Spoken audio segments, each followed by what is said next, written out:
నమస్తే, welcome to yes news. నేను Pushpa. Bulletin లో ముందుగా హెడ్లైన్స్. చారిత్రక శ్రీ గోవర్ధన స్వామి ఆలయంలో శాంతి కళ్యాణం, వార్షిక యాజ్ఞిక పండితులు ఆధ్వర్యంలో వైభవంగా నిర్వహణ.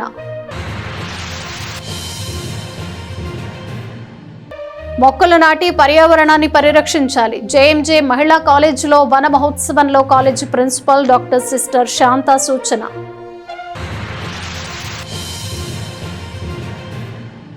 ప్రభుత్వ కార్యాలయాల్లో ప్రజా సమస్యల పరిష్కార వేదిక నిర్వహణ. సబ్ కలెక్టర్ కార్యాలయంలో 10 అర్జీలు రాక మున్సిపల్ కార్యాలయంలో అర్జీలు స్వీకరించిన కమిషనర్ రామ్ అప్పల్ నాయుడు. ఆర్టీసీ తెనాలి డిపోకు తాత్కాలిక డ్రైవర్లు అవసరం. త్వరలో తెనాలి బస్ డిపోకు 40 విద్యుత్ ఏసీ బస్సులు. ఆర్టీసీ డిపో మేనేజర్ రాజశేఖర్ వెల్లడి. స్థానిక కొత్తపేటలోని సబ్ కలెక్టర్ కార్యాలయంలో ప్రజా సమస్యల పరిష్కార వేదిక సమావేశాన్ని నిర్వహించారు. వివిధ ప్రభుత్వ శాఖలకు చెందిన 10 అర్జీలు వచ్చాయి.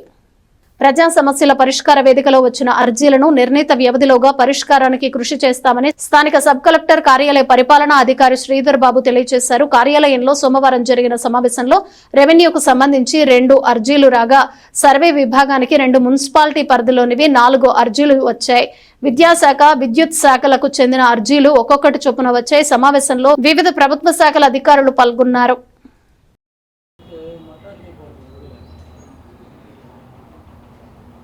గుంటూరు జిల్లా కలెక్టర్ వీడియో కాన్ఫరెన్స్ ద్వారా నిర్వహించిన ప్రజా ఫిర్యాదుల పరిష్కార వ్యవస్థ కార్యక్రమంలో municipal commissioner J Ram Appal Naidu పాల్గొన్నారు. ప్రజల నుంచి అర్జీలను స్వీకరించారు. ప్రజా ఫిర్యాదుల పరిష్కార కార్యక్రమంలో స్వీకరించిన అర్జీల పరిష్కారానికి సంబంధిత విభాగాధిపతులు తగిన చర్యలు తీసుకోవాల్సిందిగా municipal commissioner J Ram Appal Naidu ఆదేశించారు. ఇంజనీరింగ్ సెక్షన్ పరిధిలో 2 అర్జీలు వచ్చాయి. పట్టణ కొత్తపేటకు చెందిన నేతి సీతారామరాజు బోస్ రోడ్ లోని మున్సిపాలిటీకి చెందిన షాపింగ్ కాంప్లెక్స్ కు గల మాధవపెద్ది వెంకటరామయ్య పేరు బోర్డును కొత్తగా ఏర్పాటు చేసేందుకు అనుమతించమని కోరుతూ అర్జీనిచ్చారు. పట్టణ 29, 30, 31, 32 వార్డుల పరిధిలోని అమరావతి కాలనీ వాసులు తమ కాలనీ మధ్య నుండి రైల్వే గూడ్స్ షెడ్ కు భారీ వాహనాల రాకపోకలపై ఫిర్యాదు చేశారు. రెవెన్యూ సెక్షన్ పరిధిలో ఆన్లైన్ లో చెల్లించిన ఇంటి పన్నుకు రసీదు ఇప్పించాలని కోరారు. ప్రతి వారం తెనాలి మున్సిపాలిటీలో పీజీఆర్ఎస్ అనేటువంటిది ప్రతి సోమవారం కూడా నిర్వహిస్తున్నాం. సో ఈరోజు మనకి ఒక 2 గ్రీవెన్సెస్ రావడం జరిగింది. ఒకటి వీధి లైట్లు సంబంధించి పెనుపాటు నుండి అక్కడ తాడు వైరు లేదు కాబట్టి దాన్ని కూడా ఎస్టిమేషన్ వేసి తొందరగా అక్కడ వీధి లైట్ సౌకర్యం కల్పిస్తామని చెప్పడం జరిగింది. సెకండ్ వన్ ఏంటంటే రైల్వే డిపార్ట్మెంట్ తరఫున భారీ వెహికల్స్ అనేవి రైల్వే గూడ్స్ షెడ్ కడుతున్నారు కాబట్టి అటువైపు భారీ వెహికల్స్ రాకూడదని చెప్పి చెంచిపేట ఆ ఏరియా వాళ్ళందరూ కూడా 2-3 సార్లు రిప్రజెంటేషన్ ఇవ్వడం జరిగింది.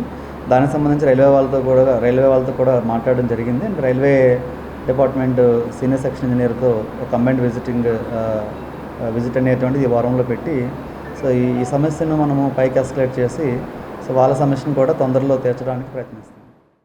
ఆర్టీసీ బస్ డిపోకు తాత్కాలిక బస్ డ్రైవర్లు కావాలని, ఆసక్తి గల డ్రైవర్లు తమను సంప్రదించాలని ఆర్టీసీ తెనాలి డిపో మేనేజర్ ఏ రాజశేఖర్ తెలియజేశారు.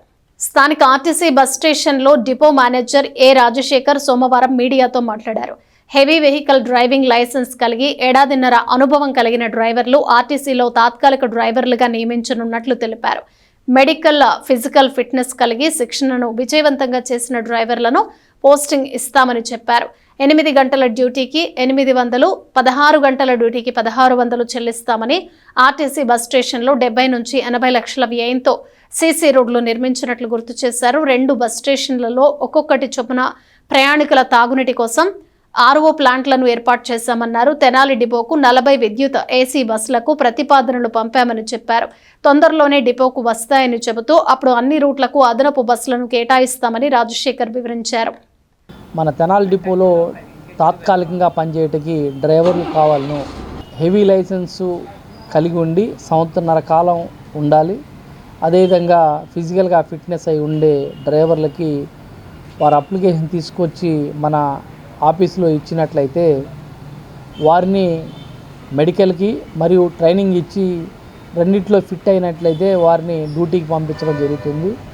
దీనిలో భాగంగా 8 గంటలు ఉద్యోగం చేస్తే 1000 రూపాయలు, అదేవిధంగా 16 గంటలు ఉద్యోగం చేస్తే 1600 రూపాయలు ఇవ్వటం జరుగుతుంది. ఆసక్తి గల డ్రైవర్లు ఈ అవకాశాన్ని వినియోగించుకోవాల్సిందిగా విజ్ఞప్తి చేస్తూ ఉన్నాం. ఎందుకంటే ఆర్టీసీలో మనం ప్రధానంగా సేఫ్టీనే టాప్ ప్రయారిటీ ఇస్తాం. కాబట్టి డ్రైవర్ల యొక్క ఫిజికల్గా మరియు మెడికల్గా మరియు ట్రైనింగ్లో ఫిట్ అయితే మాత్రమే తీసుకోవడం జరుగుతూ ఉంది. అదేవిధంగా ఈ మధ్యకాలంలో మనకి తెనాలి డిపోలో డెవలప్మెంట్ విషయానికి వస్తే సుమారుగా 70-80 లక్షలు పెట్టి సీసీ రోడ్లు చుట్టూ వేయించడం జరిగింది. అదేవిధంగా ప్రయాణికులకి ఫ్యాన్లు కానీ చైర్లు కానీ ఈ మధ్యకాలంలో ఆర్ఓ వాటర్ కూడా మనం ఆ బస్ స్టాండ్లో ఒకటి ఈ బస్ స్టాండ్లో ఒకటి ఏర్పాటు చేయడం జరిగింది. ప్రయాణికులు ఎటువంటి ఇబ్బంది లేకుండా ప్రయాణికులు కోరుకునే విధంగా సౌకర్యాలని మనం తెనాలి ఏపీఎస్ఆర్టీ డిపో కల్పిస్తుందని మీ అందరికీ చెప్తా. మనం తెనాలి డిపో తరఫున 40 బస్సులు ఎలక్ట్రికల్ బస్సులు ఏసీ బస్సులు ప్రపోజల్ ఇచ్చున్నాం. అవి కూడా చాలా తొందరలో మన తెనాలి డిపోకు రావడం జరుగుతుంది. మన గౌరవ మంత్రి గారు శ్రీ నాదెండ్ల మనోహర్ గారి చొరవతో మన ఈ 40 బస్సులని కూడా చాలా తొందరలో ఓపెన్ చేసుకోవడం జరుగుతుంది. అప్పుడు మన తెనాలి డిపోకి ఇంకా ఏదైనా రూట్లో బస్సులు ఎక్స్ట్రా పెంచడం, తెనాలి గుంటూరు రూట్లో ఇంకా అదనపు బస్సులు పెంచడం, తెనాలి విజయవాడ రూట్లో అదనపు బస్సులు పెంచడం, తెనాలి కొల్లిపూర్ రూట్లో అదనపు బస్సులు పెంచడం జరుగుతూ ఉంది. కాబట్టి అవకాశాన్ని అందరూ వినియోగించుకొని రాబోయే రోజుల్లో ఆర్టీసీని ఆదరిస్తారని మనస్ఫూర్తిగా కోరుకుంటూ మీ డిపో మేనేజర్. Thank you. పట్టణ నెహ్రూ రోడ్లోని అతి ప్రాచీనమైన శ్రీ రుక్మిణి సత్యభామ సమేత శ్రీ గోవర్ధన స్వామి దేవాలయంలో శాంతి కళ్యాణాన్ని వైభవంగా జరిపించారు. జ్యేష్ఠ పూర్ణిమ సందర్భంగా శ్రీ గోవర్ధన స్వామి వారికి వార్షిక యాజ్ఞిక పండితులు శ్రీమాన్ వేదాంతం మాధవ కుమార్ ఆధ్వర్యంలో శాంతి కళ్యాణం నిర్వహించారు. ఈ కళ్యాణ మహోత్సవంలో ఆలయ వంశ పారంపర్య అర్చకుడు విఎన్ జిఎల్ భట్టాచార్య, భాష్యం రామాంజనేయులు, వేదాంతం కేశవమూర్తి, వంశ పారంపర్య కళ్యాణ దాతలు స్వర్గీయ తారానాథ్ కుమారుడు శ్రీనివాస, ఆలయ కార్యనిర్వహణ అధికారి వెంకట నాగమల్లేశ్వరి తదితరులు పాల్గొన్నారు.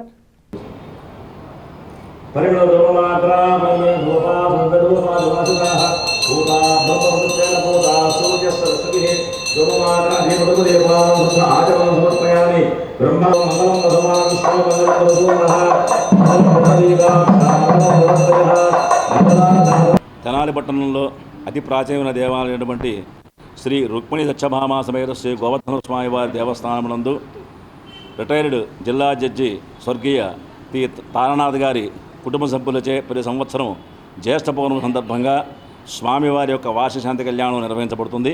ఈ కళ్యాణ మహోత్సవాన్ని తారానాథ్ గారి కుటుంబ సభ్యులు ప్రతి సంవత్సరం కూడాను వారి కళ్యాణాన్ని సాంప్రదాయబద్ధంగా వంశపారంపర్యంగా వాళ్ళు నిర్వహిస్తున్నారు.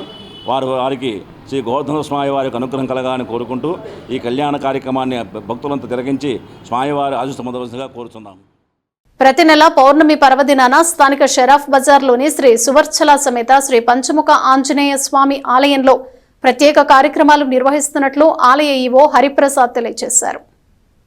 స్థానిక శ్రీ సువర్చల సమేత శ్రీ పంచముఖ ఆంజనేయ స్వామి దేవస్థానంలో పౌర్ణమి పర్వదినాన్ని పురస్కరించుకుని సోమవారం స్వామివారికి ప్రత్యేక పూజలు నిర్వహించారు. స్వామివారి దర్శనానికి విచ్చేసిన భక్తులకు ఆలయ ప్రాంగణం అన్నప్రసాద వితరణ చేశారు. సాయంత్రం ఆలయ ప్రాంగణంలో స్వామివారి ఉత్సవ సేవ జరుగుతుందని వివరించారు. కార్యక్రమంలో వంశపారంపర్య అర్చకులు రొంపిచెర్ల శ్రీనివాసమూర్తి, కిరణ్, సురేష్లు, శ్రీ పంచముఖ ఆంజనేయ స్వామి సంకీర్తన బృందం సభ్యులు, భక్తులు పాల్గొన్నారు. పంచముఖ ఆంజనేయ స్వామి వారి దేవస్థానం షరాఫ్ బజార్ నందు ప్రతి నెలలో జరిగే పౌర్ణమి ఉత్సవంలో భాగంగా ఉదయం స్వామివారి అన్న సంతర్పణ కార్యక్రమం జరుగును. సాయంత్రం స్వామివారి దేవాలయ ప్రాంగణంలో స్వామివారి ఉత్సవ సేవా కార్యక్రమం జరుగును. ఈ కార్యక్రమం మా వంశపారంపర్య అర్చక స్వామి అయినటువంటి శ్రీనివాసమూర్తి గారు మరియు వారి కుమారులు కిరణ్ గారు, సురేష్ గారు పాల్గొని ఘనంగా నిర్వహించుతున్నారు. తెనాలి పట్టణంలో ఎంతో అరుదైన ఆలయంగా విరాజుతున్నటువంటి శ్రీ సూచనా సమేత పంచముఖ ఆంజనేయ స్వామి ఆలయంలో ప్రతి నెల పౌర్ణమి పర్వదినాన్ని పురస్కరించుకొని ఆలయంలో స్వామివారి దర్శనానికి చేసినటువంటి భక్తులందరికీ కూడా అన్నప్రసాద వితరణ కార్యక్రమం నిర్వహించడం జరుగుతుంది. ఆ కార్యక్రమం భాగంగా ఈ రోజున నిజ జ్యేష్ఠ పౌర్ణమి పురస్కరించుకొని స్వామివారి దర్శనానికి చేసినటువంటి భక్తులందరికీ కూడా అన్నప్రసాద వితరణ కార్యక్రమం నిర్వహించడం జరుగుతుంది.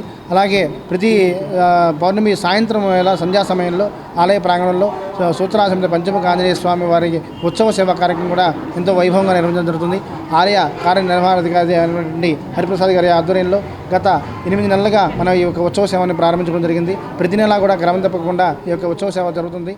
సాయంత్రం జరిగే ఉత్సవ సేవలో కూడా విశేషంగా భక్తులు పాల్గొని పట్టణానికి చెందిన శ్రీ శివలింగేశ్వర స్వామి భక్త బృంద సేవా సమితి మరో గుర్తు తెలియని మృతదేహానికి అంత్యక్రియలు చేసి మానవతను చాటుకుంది. ఈ నెల 25వ తేదీన 45 సంవత్సరాల వయసు కలిగిన వ్యక్తి రైలు నుండి జారిపడి మృతి చెందాడు. రైల్వే పోలీసులు మృతదేహాన్ని జిల్లా వైద్యశాల మార్చురీకి తరలించారు. అతడి గురించి ఎలాంటి వివరాలు లభ్యం కాలేదు. దీంతో మృతదేహం క్షీణించడం మొదలుపెట్టింది. ఈ పరిస్థితిలో అంత్యక్రియల నిమిత్తం సోమవారం శ్రీ శివలింగేశ్వర స్వామి భక్త బృంద సేవా సమితి అధ్యక్షుడు కుర్రా శ్రీనుకి సంప్రదించారు. వెంటనే స్పందించిన కుర్రా శ్రీను సేవా సమితి సభ్యులను కలుపుకుని తమ వాహనంలో మృతదేహాన్ని బుర్రిపాలెం రోడ్లోని మహాప్రస్థానంలోకి తరలించారు. అక్కడ సంప్రదాయ పద్ధతిలో ఖననం చేశారు. ఈ కార్యక్రమంలో పోతురాజు అబ్రహాం, సంజయ్ సేవా సమితి సభ్యులు పాల్గొన్నారు.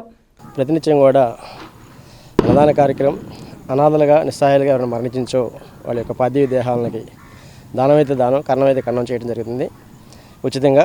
ఈ రోజున మధ్యాహ్నం 1 గంట ప్రాంతంలో జీఆర్పీ పోలీసు వారు తెలిపిన వివరం ప్రకారంగా ఈ నెల 25వ తారీఖు రైలు నుండి జారిపడిన ఒక వ్యక్తి మృతదేహాన్ని జీఆర్పీ పోలీసు వారు ఆ మృతదేహాన్ని తీసుకొచ్చి తెనాలి జిల్లా వైద్యశాల నందు మార్చిలో భద్రపరిచి వారి గురించి విచారణ చేసినా కానీ వారి బంధువులు కానీ ఎవరు కూడా తెలియపోవటం వలన ఇప్పటికీ ఒక 5 రోజులు దాటిపోతుంది కాబట్టి మరి ఆ మృతదేహం క్షీణించిపోతుందని చెప్పేసి ఈరోజు మమ్మల్ని అంత్యక్రియలు చేయాలని కోరగా మరి తెనాలి జిల్లా వైద్యశాలకి మా సేవా సమితి సభ్యులను కలుపుకొని వెళ్ళి అది అక్కడ పోస్ట్మార్టం అయిన అమ్మని తీసుకొచ్చి ఈ మృతదేహాన్ని బురిపాలెం రోడ్లో మహాప్రస్థానం నందు మరి ఖననం చేయడం జరుగుతుంది. మరి అంతేకాకుండా ఈ యొక్క సేవా సమితి చేస్తున్న సేవలు ఏంటంటే మరి ఆ దానం చేసిన అస్థికలు అయితే మాత్రం కాశీనందు మణికంఠ ఘాట్లో మరి తీసుకెళ్ళిపోయి అక్కడ కలిపి వారి పేరు తెలిసినా తెలియపోయినా స్మరించుకొని వారి పేరున పిండదానం కూడా చేయడం జరుగుతుందని చెప్పి తెలియపరచుకుంటూ మన ప్రాంతంలో ఎవరైనా సరే కాశీ దాకా వెళ్ళలేని ఉంటే వాళ్ళకి ఉచితమైన ఈ సర్వీస్ని వాళ్ళు కూడా ఉపయోగించుకుంటారని చెప్పేసి ఏదైతే గ్రహణానికి ముందు 3 రోజులు ఇక్కడి నుంచి మన వాళ్ళు బయలుదేరతారు. ఈ బయలుదేరే లోపు ఏదన్నా మీకు సంబంధించిన బంధువులు తెలిసిన మిత్రులు ఎవరున్నా కానీ మాకు అప్పు చెప్తే భద్రంగా తీసుకెళ్ళిపోయి కాశీనందు మణికంఠ ఘాట్లో అక్కడ నిమజ్జనం చేయడం జరుగుతుందని తెలియపరుస్తుంది. విద్యార్థులను ప్రోత్సహించేందుకు దాతల సహకారం అభినందనీయమని విద్యార్థులు సద్వినియోగం చేసుకోవాలని అమృతలూరు మాజీ ఎంపీపీ మైనేని రత్నప్రసాద్ సూచించారు. బాపట్ల జిల్లా వేమూరు నియోజకవర్గ మండల కేంద్రం అమృతలూరులోని పీఎం శ్రీ జడ్పీ హైస్కూల్లో విద్యార్థులకు 120 భోజనం ప్లేట్లను సోమవారం అందజేశారు. గ్రామానికి చెందిన దాత గ్రంథి సురేష్ రాజ్యలక్ష్మి దంపతుల కుమార్తె 9వ తరగతి విద్యార్థిని గ్రంథి జ్యోత్స్నశ్రీ పుట్టినరోజు సందర్భంగా ఈ సేవా కార్యక్రమం చేశారు. ఈ సందర్భంగా మాజీ ఎంపీపీ మైనేని రత్నప్రసాద్ మాట్లాడుతూ దాతల సహకారాన్ని విద్యార్థులు సద్వినియోగం చేసుకుని విద్యాభ్యాసంలో ఉన్నత స్థాయికి ఎదగాలని కోరారు. విద్యార్థి దశ నుండే సేవా దృక్పథం కలిగి ఉండాలని సూచించారు. పాఠశాల హెచ్ఎం కనపర్తి నిరీక్షణరావు మాట్లాడుతూ పాఠశాలలో 9వ తరగతి విద్యార్థిని పుట్టినరోజు సందర్భంగా తల్లిదండ్రులు రైస్ ప్లేట్లు అందించడం అభినందనీయమని చెప్పారు. జ్యోత్స్నశ్రీకి పుట్టినరోజు శుభాకాంక్షలు తెలిపారు. కార్యక్రమంలో గ్రంథి సురేష్, రాజ్యలక్ష్మి, మోహన్ సాయి, మణికంఠ, ఉపాధ్యాయులు మాజేటి వెంకటేశ్వరరావు, ఆదినారాయణ, రవి, రత్న, భ్రమర, సూర్యశ్రీ, విశ్రాంత ఉపాధ్యాయులు బన్నారావు, రామ్ బ్రహ్మం, బడుగు అనిల్ కుమార్, ఉమా, ఇంటూరి విజయభాస్కర్ తదితరులు పాల్గొన్నారు. మణికంఠ 10 గంటలకే నైట్ నిద్రపోయి తెల్లవారుజామున 5 గంటలకే లేవాలని, ఇది చాలా కష్టమైన క్వశ్చన్. దేవుడిని జరిగితే కనుక దేవుడే భయపడిపోతాడు. ఎందుకంటే వాడు 12 గంటలే నిద్రపోవడం. పేరు మీదుగా గంటి సురేష్ గారి దంపతులు వాళ్ళ తల్లిదండ్రులు స్కూల్లో పిల్లలందరూ కూడా మన హెచ్ఎం గారు అడగంగానే తదుపరి ఒకరిద్దరు ఇంకా స్కోర్ పెంచినా కూడా సంతోషంగా మరి ఇవ్వటం అనేది మంచిది. ఇక్కడ స్కూల్లో పిల్లలందరూ కూడా ప్లేట్స్ సరిపోవట్లేదని అడగటం, వారు ఇవ్వటం. మరి అట్లాగే వాళ్ళ పాప కూడా నా కుటుంబంతో నాకున్న సన్నిహిత సంబంధంతో మరి వాళ్ళు ఎప్పుడు మన ఈ మధ్య సురేష్ గారి మరి జన్మదిన సందర్భంగా మణికంఠ వాళ్ళిద్దరూ మా నాన్నది వాళ్ళ పుట్టినరోజు ఏదో ఒకటి చేయాలని 3 రోజుల ముందు చెబితే భాగ్యవరంలో ఐక్యం పెట్టి అట్లాగే మణికంఠ జన్మదినానికి మోపర్ హాస్టల్లో పిల్లలకి ఇవ్వడం జరిగింది. ఆ సందర్భంలో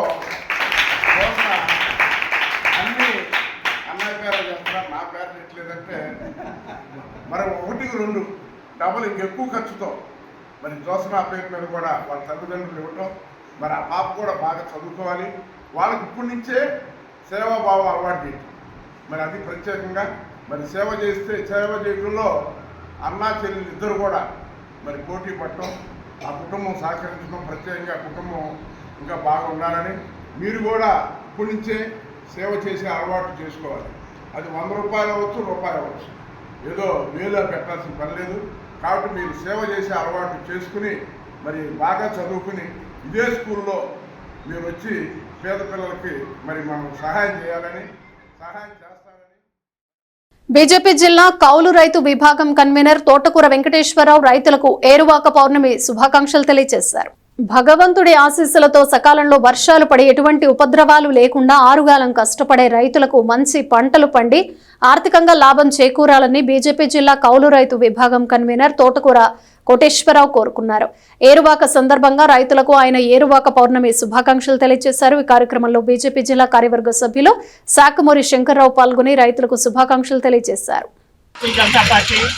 నరేంద్ర మోడీ గారి నాయకత్వంలో మరి ఈరోజు ఏరువాక పౌర్ణమి రోజు రైతులు మరి ఎగ్గుతో ఇవాళకి మరి పొలంలో విత్తనాలు నిలబెట్టేవాళ్ళు ఇప్పుడు ఆ రోజులన్నీ పోయి ట్రాక్టర్తో నిలబెట్టడం జరుగుతుంది.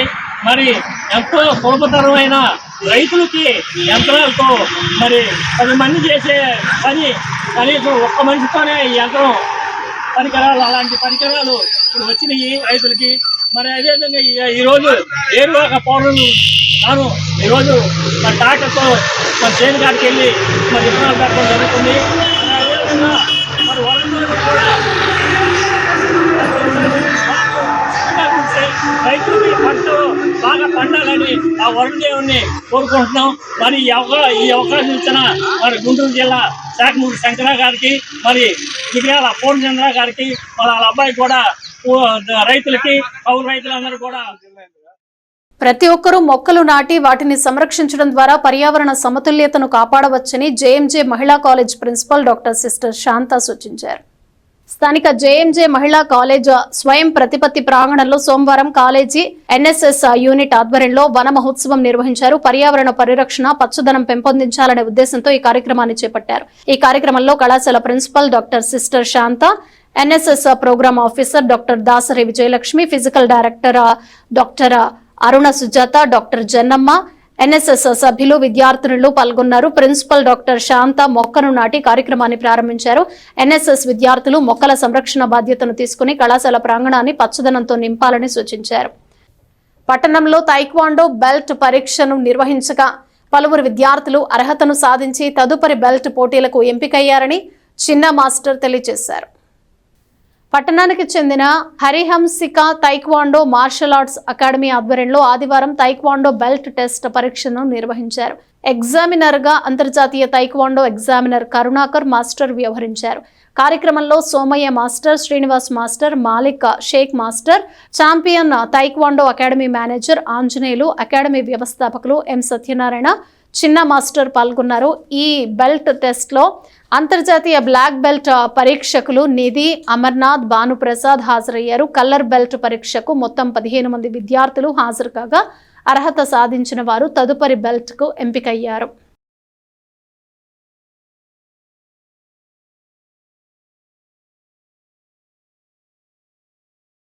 అందరికీ నమస్కారం.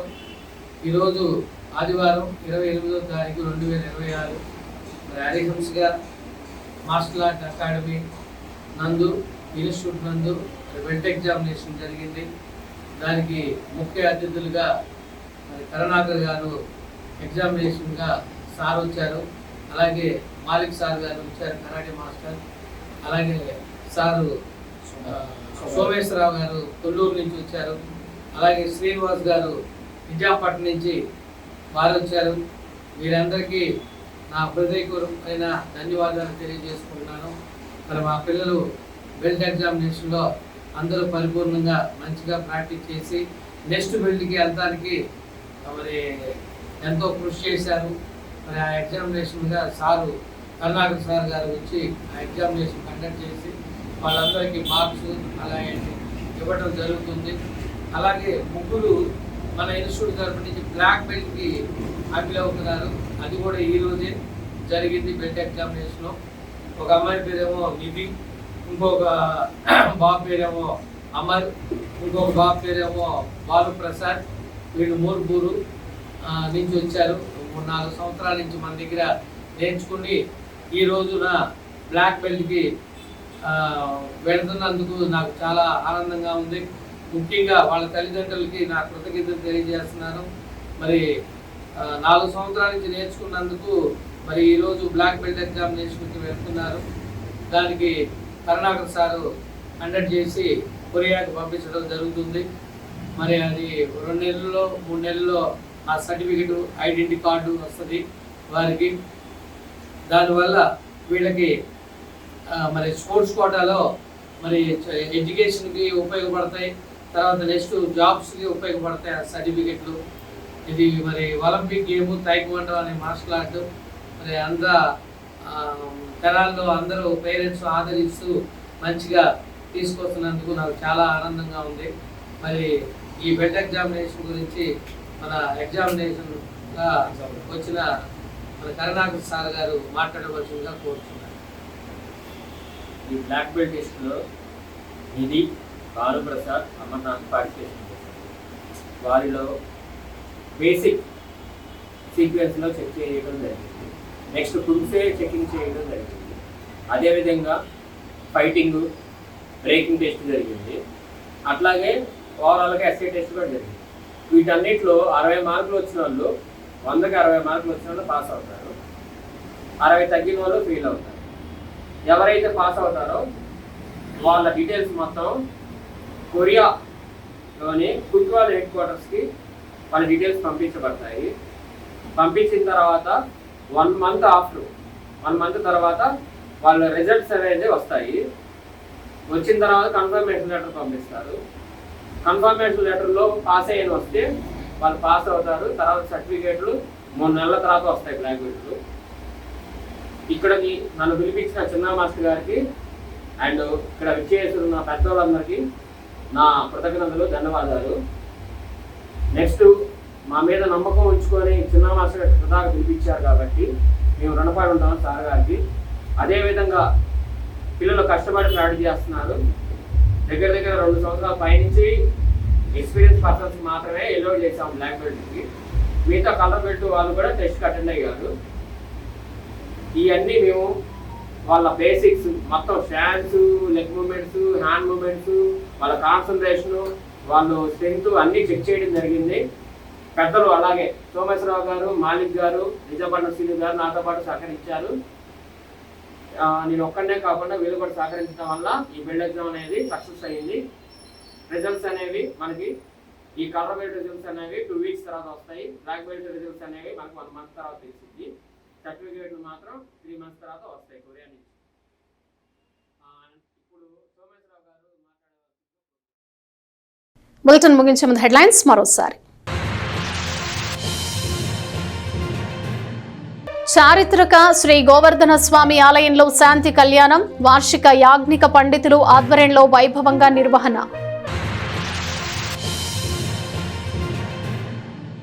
మొక్కలు నాటి పర్యావరణాన్ని పరిరక్షించాలి. జేఎంజే మహిళా కాలేజీలో వన మహోత్సవంలో కాలేజీ ప్రిన్సిపల్ డాక్టర్ సిస్టర్ శాంత సూచన.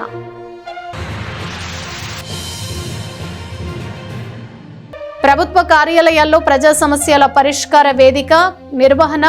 సబ్ కలెక్టర్ కార్యాలయంలో 10 అర్జీలు రాక మున్సిపల్ కార్యాలయంలో అర్జీలు స్వీకరించిన కమిషనర్ రామ్ అప్పలనాయుడు. ఆర్టీసీ తెనాలి డిపోకు తాత్కాలిక డ్రైవర్లు అవసరం. త్వరలో తెనాలి బస్ డిపోకు 40 విద్యుత్ ఏసీ బస్సులు. ఆర్టీసీ డిపో మేనేజర్ రాజశేఖర్ వెల్లడి. ఇవి బులెటిన్ విశేషాలు. Keep watching yes news.